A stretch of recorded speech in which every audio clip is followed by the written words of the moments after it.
좀 쉬셨습니까? 네, 두 번째 강의는 축복가정 문화 만들기 이런 제목을 가지고 말씀을 드려보도록 하겠습니다. 제1 이스라엘로 축복을 받았던 우리 유대인들이 있습니다. 그 유대인의 그 특징을 살펴보면 아주 독특한 특징이 있는데요. 유대인들은 아브라함으로부터 현재까지 4200년 되죠. 이 기간 동안 신앙을 대대손손 이렇게 신앙을 상속하는데 성공했어요. 그런데 이방인들에게 말씀을 전파해서 횡적으로 말씀을 확장하는 데는 개념이 없습니다. 실패했다 이렇게 봅니다. 제가 이스라엘에 가서 어느 책방에 갔어요. 책방에 가가지고 토라를 하나 좀 살려고 했더니 유대인이냐 물어요. 유대인이 아니라고 하니까 책을 안 팔아요. 그 정도 유대인들은 자기 이 혈통적인 유대인들에게만 말씀을 가르치고 또 말씀을 전파를 해서 종적인 그런 신앙을 계승하는 데는 아주 철두철미한 교육의 그 관점을 가지고 있는 나라임을 알게 되었습니다. 그래서 선민교육의 유대인들의 그 선민교육의 두 축은 가정과 회당입니다. 특히 이제 유대인들이 그 성전을 잃어버렸죠. 그 바벨론 포로 시대에 그 바벨론이라고 하는 나라의 그 성전이 다 파괴되었어요. 그리고 포로로 잡혀가지 않습니까? 그때 유대인들이 이방 나라에 잡혀가 가지고 포로 생활을 할 때 신앙을 어떻게 개성해 나가야 될 것인가를 놓고 얼마나 고민을 많이 했겠습니까? 그때 유대인들이 선민교육의 두 축을 세웠는데 첫째가 가정이고 또 하나는 회당입니다. 회당은 뭐 오늘날처럼 큰 교회 예배당을 짓는 그런 것이 아니라 마을회관이에요. 마을회관. 그 마을에서 작은 공간을 만들고 거기에 그 마을에 유대인들이 모여가지고 같이 말씀 공부를 하는 곳, 이게 회당입니다. 이 가정과 회당을 중심 삼고 선민교육의 두 축을 만들어 왔습니다. 가정에서는 누가 중심이 되었나요? 가정에서는 부모님들이 중심이 되었고 여기에서 이루어졌던 것은 가정예배, 안식일 가정예배, 그리고 이제 교육은 쉐마 교육이었습니다. 그리고 회당에서는 랍비들이 가르쳤죠. 말씀 교육을 가르치고 여기에서 중시했던 것은 유대의 공동체 훈련, 이것을 회당에서 가르치게 되었던 것입니다. 그래서 이 두 가지 그 선민의 축 가운데에 더 중요했던 것은 주체적인 위상을 자리했던 것은 가정입니다. 유대인들은 가정에서 기본적으로 부모들이 자녀들을 신앙 지도를 해왔다. 이렇게 보면 될 것입니다. 이렇게 해서 자녀들을 말씀을 가르치고 뜻을 계승하는 것을 우리가 수직 전도라고 본다면 회당에서는 이제 수평적으로 수평전도, 그래서 수직전도와 수평전도의 균형과 조화를 잘 이루었던 나라가 바로 제1 이스라엘 선민인 유대인들이었습니다. 구약의 주상명령이 쉐마 교육인데요. 쉐마라고 하는 말은 들으라 이런 뜻이거든요. 그래서 신명기 6장 4절에서 9절이 쉐마 교육의 핵심 성경 구절입니다. 여기 이렇게 나오잖아요. 이스라엘아 들으라.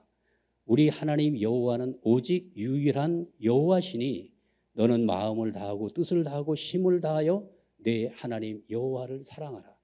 오늘 내가 내게 명하는 이 말씀을 너는 마음에 새기고 내 자녀에게 부지런히 가르치며 집에 앉았을 때든지 길을 갈 때든지 누워 있을 때든지 일어날 때든지 이 말씀을 강론할 것이며, 이런 말씀이 있잖아요. 이스라엘아 들으라, 이 말씀이 강력한 명령이거든요. 이것을 누구에게 말씀하고 있냐면 유대인들의 영적인 지도자들에게 이야기하고 있는 것이 아니에요. 가정의 부모들에게 이야기하는 거예요. 부모들아 들으라. 7절에서 보세요. 내 자녀에게 부지런히 가르쳐라. 누가 가르쳐야 돼요? 부모가 가르치라는 거잖아요. 이 말씀을 이스라엘 민족이 포로 생활을 하면서 깨닫게 됩니다. 아, 하나님이 이렇게 명령하시고 가르치셨구나 하는 것을 깨우치게 됩니다. 이전에는 몰랐어요. 그냥 예루살렘 성전에 가가지고 제사 지나면은 그걸로 끝났거든요. 말씀을 가르치고 이런 의식이 없었어요. 그런데 포로 이후에 유대인들이 가만히 왜 우리가 신앙을 잃어버리고 성전도 파괴가 되어지고 이방 나라에 끌려와 가지고 이 하나님이 택한 선민이 왜 이런 고난을 받아야 되는가 회개를 하면서 이거를 잘못했구나. 그러면서 깨달으면서 가정교육의 중요성, 가정예배의 중요성을 깨닫게 되었다고 하는 것입니다. 그리스도인, 이 기독교의 특징은 어떤 특징을 갖고 있느냐면은 복음을 열방으로 전파해가지고 복음 전파에는 기독교처럼 잘하는 게 없어요. 성공했어요. 세계적으로 기독교를 확장했는데 뭐가 안 되나요? 기독교는 신앙을 종적으로 상속해서 자자손손 신앙을 전승하는데 한계를 늘어내고 있다는 거예요. 뭐 실패했다고는 뭐 거기까지는 너무나 극단적인 얘기니까 말씀을 안 드리지만 한계를 드러내고 있는 거죠. 우리 교회는 어떤가요? 이 두 가지 기독교 모델하고 거의 똑같지 않나요? 그죠? 자, 그러면 기독교는 선민교육의 두 축이 어디였느냐면 교회 학교와 교회입니다. 그래서 교회 학교는 언제부터 만들어졌느냐면 1780년대 로버트 레이크스라고 하는 영국의 자선가에 의해서 교회 학교가 만들어진 거예요. 얼마 안 됐어요. 18세기에 만들어진 거예요. 18세기. 이때 왜 만들어졌냐면 산업혁명이 벌어지면서 부모들이 전부 공장으로 가잖아요. 그러니까 아이들 지도가 안 되는 거예요. 그래서 교회에서 아이들을 데려다가 교회에서 아이들을 관리하기 시작하면서 부모들로부터 폭발적인 지지를 받았어요. 처음에. 야, 자녀 교육을 이렇게 하는구나. 그러면서 교회 학교를 전부 교회마다 짓기 시작했어요. 그리고 교회 학교에 주일학교 교사 배치하고 성도의 자녀들 전부 교회로 데리고 와라. 교회에서 다 책임지겠다. 그리고 나서 기독교가 또 교회라고 하는 이제 성인을 중심으로 한 이 교회 전문 목회자들을 세워가지고 예배하고 교육하고 친교하고 구제하는 이러한 선민교육의 중요한 축을 만들어 놨죠. 그런데 여기에서 하나님이 명령하셨던 구약의 명령, 쉐마교육이 빠져버렸잖아요. 가정교육의 기대가 무너졌잖아요. 가정에서 했던 일을 교회 학교로다 위임을 했는데 결국은 이것이 실패로 돌아가고 말았던 것입니다. 자, 그래서 지금 20대가 종교를 떠나고 있습니다. 78%가 떠나고 있어요. 20대. 그 다음에가 어딜까요? 30대가 떠나고 있고 그 다음에 순서대로 떠나고 있어요. 40대 떠나고 지금 대부분 이제 노인들만 유럽 교회는 다 노인들만 남아 있고요. 미국도 지금 젊은이들 다 빠져나갔습니다. 저는 이것을 어떻게 보냐면 썰물처럼 빠져나가고 있다. 밀물은 밀려 들어오는 거죠. 옛날에는 십자가 걸어놓고 몇 년만 하면은 교회 다 세웠어요. 근데 개척교회 다 무너졌어요. 기독교. 중형교회도 지금 무너지고 있어요. 대형교회만 큰 기업화돼 가지고 전부 성도들을 다 그냥 뭐 작은 개척교회에 있는 성도를 다 끌어모아 가지고 큰 교회만 지금 남아 있는데 그 교회도 이제 밀물이 아니라 썰물의 시대처럼 교회를 빠져나가는 시대이기 때문에 지금 감당하기 어려운 교회의 위기가 왔다. 저는 그렇게 보고 있는 것입니다. 우리 교회는 다를까요? 시대가 그런 시대입니다. 옛날에는 교회 아니면 안 된다고 해서 교회로 전부 몰려왔던 그 예배당과 전원은 가득가득 사람들이 모여서 그 시대 지내갔어요. 이제 교회에서 세상으로 전부 빠져나가는 시대, 이런 시대가 열렸다. 80년대 아이들 게임에 대해서 우린 잘 몰라요. 80년대 우린 내 대학을 다녔으니까 컴퓨터도 몰랐던 시대. 90년대 아이들 컴퓨터에 그리고 요즘 아이들은 뭐 얼마나 편합니까, 그죠? 이렇게 뭐 재미있고 그러는데 뭐 교회 왜 가겠어요?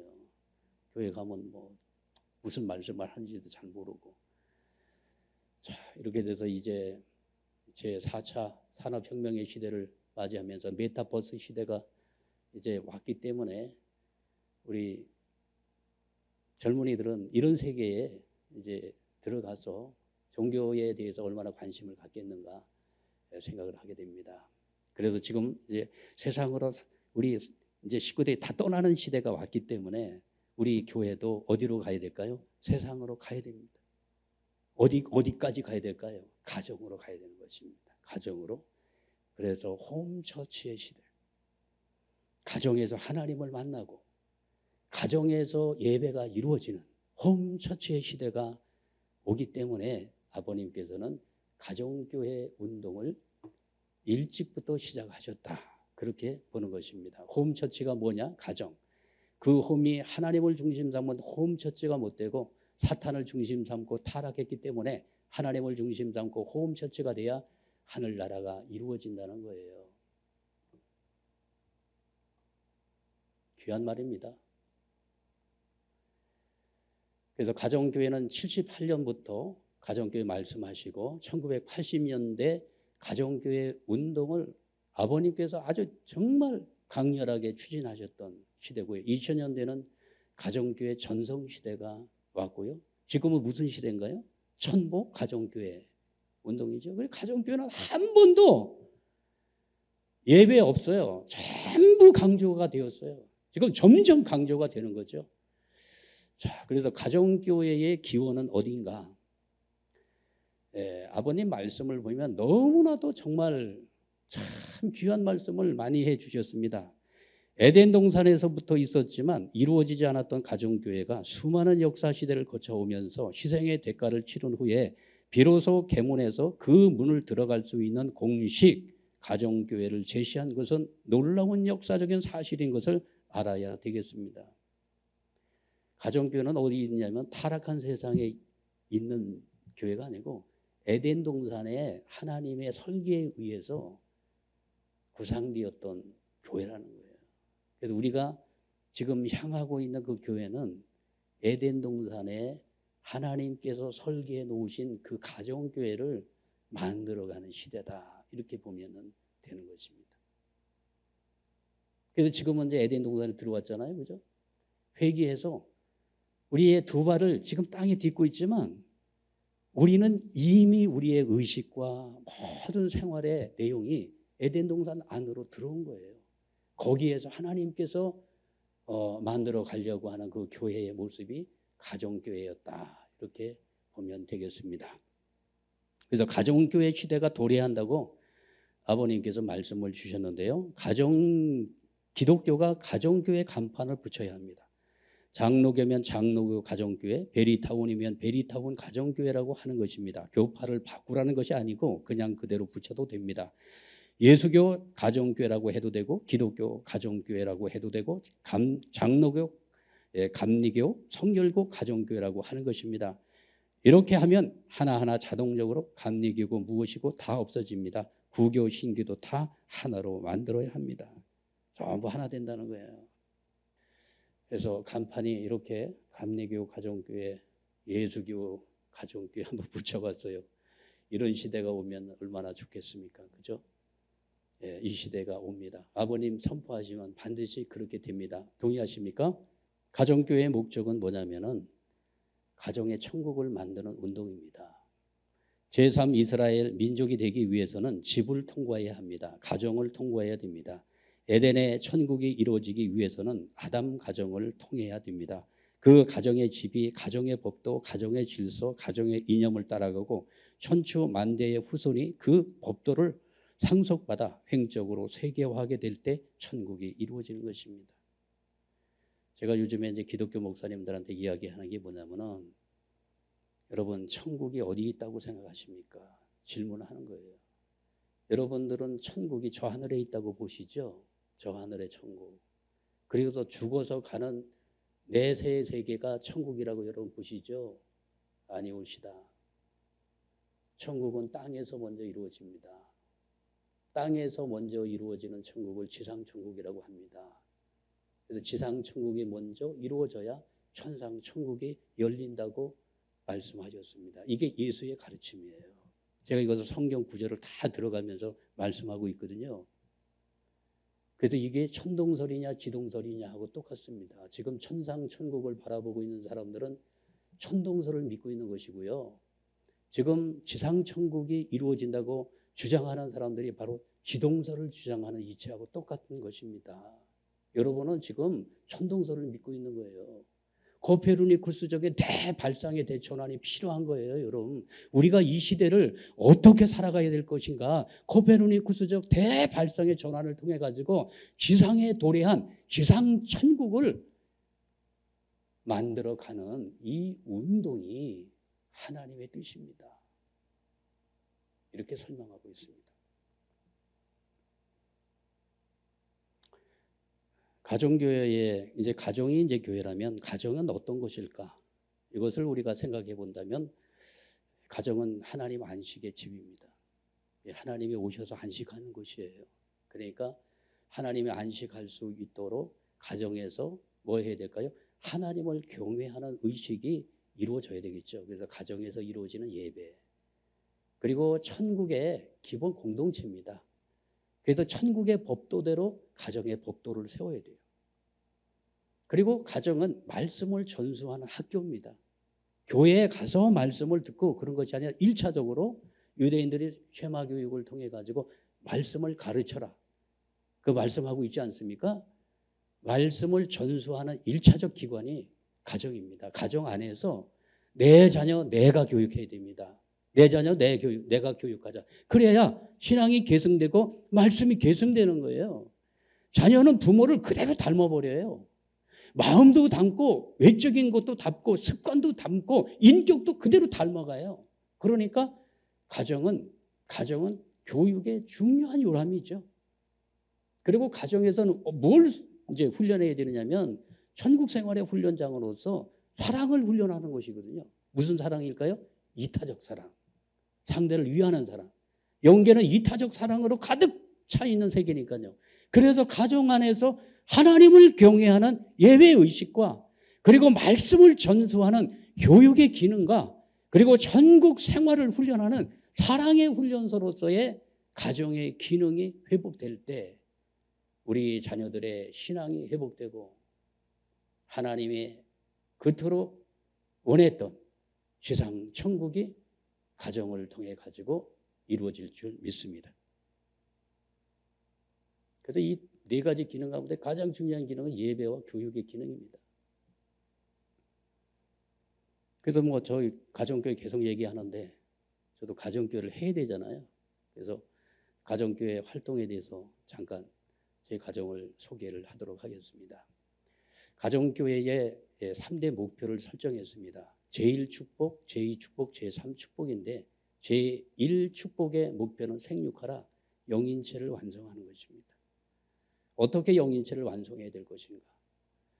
여러분 아시죠? 원리에서 영인체를 어떻게 완성해야 되는지 그 가정에서 해야 된다는 거죠. 그리고 제2축복은 뭐냐면 번성하라. 그래서 3대권을 가정에서 종적으로 1대, 2대, 3대가 신앙을 계승하고 축복, 혈통이죠. 혈통이 3대까지 전승이 될 때 3대권 신앙 상속이 이루어지게 됩니다. 이것을 가정 안에서 이루자고 하는 것이고요. 제3축복은 충만하라. 이웃과 종족을 사랑해서 하나의 천국의 모델을 확장하는 것인데 43가정을 우리 가정처럼 그렇게 43가정을 세워서 모델적 이상가정을 확산하자. 이런 세 가지 목표를 가지고 진행을 하고 있습니다. 내 가정으로부터 출발해야 되잖아요. 가정교회니까 내 가정으로부터. 그래서 토요일마다 가정 예배를 하면서 13년째 계속하고 있습니다. 그래서 자녀들하고 함께 하니까 너무 좋아요. 이 시간이 기다려지고 이 시간은 정말 우리 자녀들을 구속하고 속박하는 시간이 아니고 가족이 함께 모여서 마음껏 대화를 하고 정말 사랑을 이게 주는 그러한 장이 되고 있고요. 어릴 때는 우리 나이들이 이제 뭐 초등학교 1학년 이때는 뭐 참 가정 예배 드리기가 쉽지 않았잖아요. 그래서 가정 예배를 그냥 집안 청소하는 것부터. 왜냐하면 하나님이 임재하는 곳이니까 그잖아요. 이 가정이 깨끗해야 되잖아요. 그래서 아이들하고 같이 이것은 하나님이 임재하시는 거룩한 성소야. 그래서 우리 깨끗하게 하나님을 손님으로 맞이하기 위해서는 어떻게 해야 될까? 우리가 청소 깨끗하게 해서 하나님을 깨끗한 곳에 모시자. 이렇게 가지고 청소하는 것부터 하니까 너무 아이들 뭐 기쁘게 하고요. 뭐 요즘에는 뭐 걸레질도 그냥 뭐 그 기계가 나오잖아요. 이럴 때는 좀 수동으로 걸레질 시키고 이렇게 하면서 또 아이들 목욕도 시키고 이 사람이 성전이니까요. 진짜 성전은 사람이죠. 그죠? 예.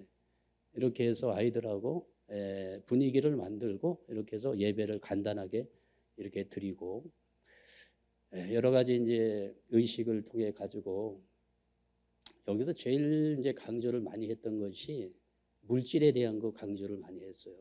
여기 보면 가운데 헌금하는 거 있죠. 가정 예배 꼭 드릴 때 아이들에게 헌금하는 교육을 했습니다.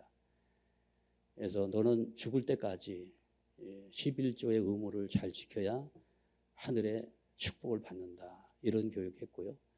머리 위에다가 이렇게 손을 올리고 그 아이를 위한 축복 기도.